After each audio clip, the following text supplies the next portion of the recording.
The movie opens with lonely British scholar Alethea while traveling to Istanbul, where she will give a conference about the connection between sciences and myths.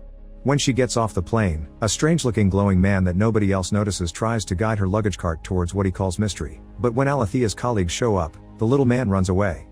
Alethea tells her friends about what happened, and they jokingly reply she must have seen a djinn. Later during the conference, Alethea sees another strange glowing man among the audience that nobody else can see.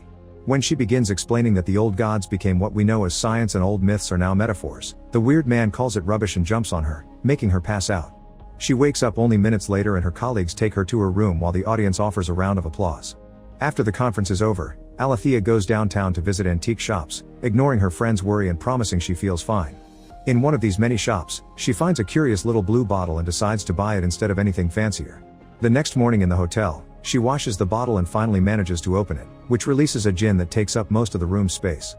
After trying different languages, Alethea discovers djinn speaks Greek, and he gets to explain she mustn't fear him.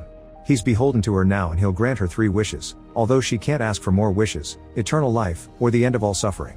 While he talks, Jinn touches all the things around the room, turning on the TV and quickly getting to learn English through its transmissions. Then, Jinn asks Alethea for the wishes of her heart's desires, but Alethea is uncomfortable with the concept and needs to think about it. First, she shares part of her story that she's never told anybody. When she was a kid studying in an all-girls boarding school, she was already a very solitary person. One day, a mysterious supernatural boy began visiting her and keeping her company whenever she was having a hard time, telling her stories in a language only the 2 of them could speak. Not knowing for how long he'd stick around, Alethea began documenting everything about this boy, but the more realism she tried to insert, the more she started to doubt and she began feeling silly. After a while, she burned it all in the school furnace and since that day, she didn't see the boy anymore. The conversation is interrupted by the arrival of Alethea's breakfast, although she doesn't open the door until Jinn disappears. After putting on the "Don't Disturb" sign on the doorknob, Alethea turns around to find out Jinn has reduced his size and transformed the humble hotel breakfast into something more extravagant. To buy some time until she decides on a wish, Alethea asks how Jinn ended up inside her bottle, and he explains that's his 3rd incarceration because he's always been a fool falling for conversations with women. It all began when Jinn got in a relationship with his cousin Sheba, the queen of the land who was half Jinn and had a thick glade of black hair on her legs. Jinn was her plaything and her confidence, but he still felt free because he was allowed to come and go as he pleased. He hoped he could become her husband one day, but unfortunately, things changed with the arrival of King Solomon, who crossed the deserts just to woo her.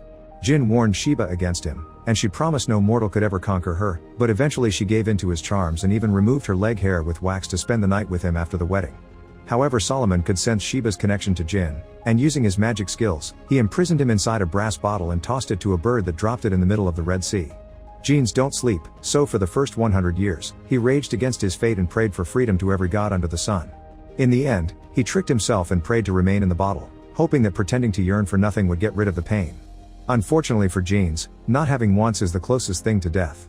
Now they're back on the topic of what Alethea's heart desires. She explains she's successful and has everything she needs, even if she has no children, parents, or siblings.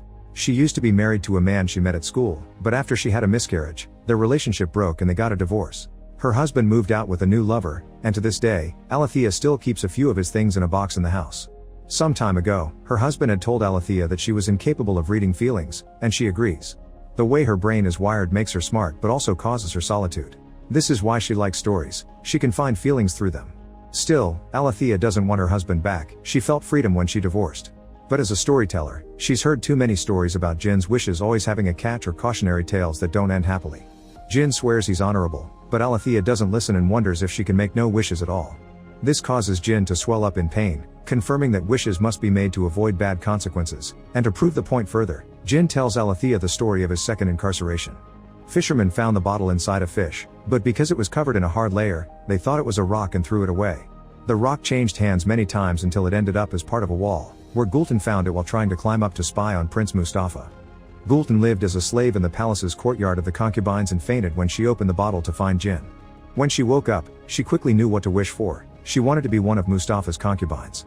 Jinn granted her the wish, and Gultan got to enjoy her new life after hiding the bottle under a heavy floor tile in a secret bathroom. While waiting for the other 2 wishes to come, Jinn wandered the place and learned about humans. That's how his attention fell on Hurrem, who was the Sultan's favorite slave. As a master manipulation, Hurrem sought to protect the throne in favor of her own sons instead of Mustafa, so she kept lots of eyes spying on the prince. Jinn worried Gultan could get caught in some awful political plan and tried to warn her, but she didn't listen and wished to become pregnant with Mustafa's baby. Meanwhile, the Sultan's warriors were worried about their leader becoming too soft for his position and were considering undermining him. Hurrem heard of this and told the Sultan that Mustafa was the one leading the soldiers in order to take the throne of his father, leaving the Sultan with a very hard choice to make. During all this, Gultan never tried to lay low. In fact, she paraded her swollen belly around the palace, certain that she was carrying the next prince. The Sultan heard about this and finally made his choice. He called Mustafa to his tent and killed him without even asking him about his loyalties. As soon as he learned of this, Jinn went to see Gultan to warn her they would come for her next and asked for the third wish, but she didn't believe him and run away straight into the assassin's hands. Jinn tried to help her, but one of the assassins was a follower of the devil Iblis and had the power to block him. Gultan was thrown into the sea, and while Jinn jumped to rescue her, it was already too late. Now, because of a third wish unperformed, Jinn was tethered to this world, unable to go to the realm of the jinn until he could find another master. Alethea finds this story very ironic because it's exactly the kind of cautionary tale she has been talking about where you're taught wishing has bad consequences. Jinn points out once again that making no wishes equals dooming him, and continues his story to back up his reasoning. After Gultan's death, Jinn wandered as an invisible force while his bottle stayed hidden under the floor tile. For 100 years, he tried to get people's attention to no avail, until one day, Princes Murad and Ibrahim were able to feel his presence and found the secret bathroom. They almost got to push the floor tile up, but they were interrupted by their mother Kosum, the Sultan's widow. Murad had long hair on his legs, indicating he was Sheba's descendant, so Jinn tried to follow him around to get his attention again. Unfortunately, Murad had to take over the throne at 14 and his life became all politics. While an older Murad led armies on the battlefield, Kosum locked adult Ibrahim in a room with a bunch of women, hoping he would produce a male heir and protect the family's place on the throne. Ibrahim loved the idea of spending every day with women, and he chose voluptuous and immense beauties, believing that the more flesh the bigger the pleasure. When Murad returned to the palace after the war, his soul was rotten with blood and trauma. Worried about possible competition, he thought of murdering Ibrahim, but Kosum stopped him just in time by pointing out Ibrahim is too lazy to plan a riot.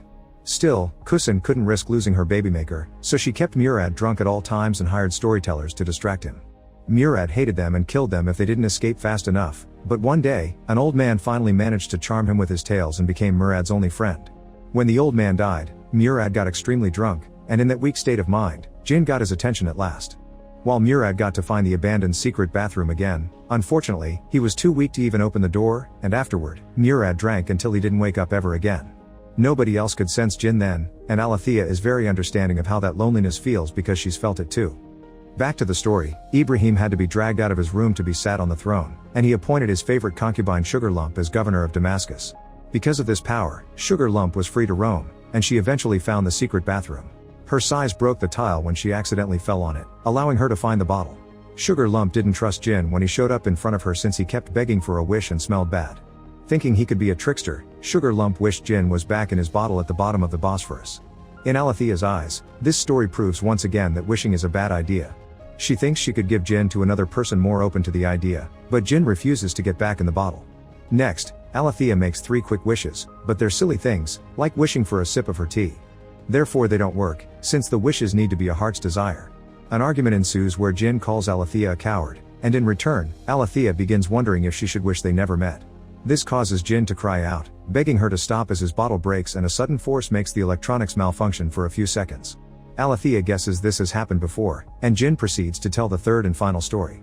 Zephyr was a foundling, married at 12 to a wealthy merchant much older than her. This merchant had 2 older wives that disliked fire, and she felt that everyone in the house, including the servants, was always mocking her. The bottle came to her as a gift from her husband, who saw it fall from a fish the cook was opening. After she was done satisfying him as thanks, Zephyr managed to open the bottle. Jinn quickly noticed how bright she was and shared his story with her, prompting her to share in return all the things she had built in her free time. Unfortunately, nobody took her seriously because she was a woman, and that judgment made her feel like a witch with unused power. Her first wish was to ask for as much knowledge as possible, and Jinn was glad to grant it by offering Zephyr piles and piles of books. To hide these books from her husband, they put them inside magic bottles. Jinn spent all his time with her, teaching her all kinds of sciences and languages, and they eventually fell in love.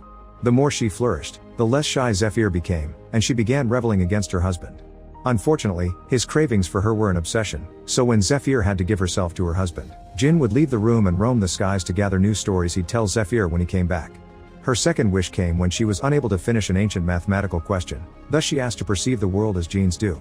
This allowed her to see all the solutions she needed. It also got her pregnant with Jinn's baby. He was incredibly happy with her and didn't want to leave for the realm of Jinn anymore, so he stopped Zephyr from making the third wish. This angered Zephyr, who then thought Jinn was trapping her as her husband did. Whenever a new argument began, Djinn would put himself inside a bottle to calm her down, but the last time, Zephyr couldn't take it anymore and wished she could forget she ever met him. Magic allowed her to forget it all in an instant, and Djinn once again got stuck inside a bottle. After hearing this last story, Alethea finally knows what to ask for. She thinks she's here to love Djinn, and she wishes for him to love her in return, that way their solitudes can be together. Djinn accepts and they spend a lovely night together. The next day, Alethea has to go back to her home in London and offers Djinn a new bottle so he can travel with her. At the airport, she tries to keep the bottle in her pocket, but the scanner detects it and security makes her put it on the tray. Alethea almost has a breakdown thinking the scanner or the conveyor belt would break the glass, but thankfully the bottle survives the inspection. Once they arrive, Djinn has to get used to the big city because all the constant noises and electric waves in the air overwhelm his senses. The two of them begin a peaceful content life together, and whenever Alethea has to work, Djinn takes the chance to sneak around to watch humanity's latest inventions, like advanced surgery techniques and the collider. One afternoon, Alethea comes home from work and finds Djinn in the basement sleeping, which he isn't supposed to do. His body is slowly becoming ashes because of the effect the city is having on him, thus Alethea uses her second wish to make him speak again. Then, the two of them have an important conversation where Alethea realizes she shouldn't have forced love between them, so she decides to finally set Djinn free. The bottle breaks and Djinn returns to his original realm after Alethea falls asleep. The next morning, she puts the few things Djinn got to use inside a box and puts it away next to her husband's. 3 years later, Alethea has finished writing and illustrating a book with all of Djinn's stories. Suddenly, she's surprised to see Djinn show up in front of her. Now that he's healthy again, he can visit her from time to time, helping her chase her solitude away in a more natural way. Make sure to subscribe and turn on notifications so you can watch more videos like this. Thanks for watching.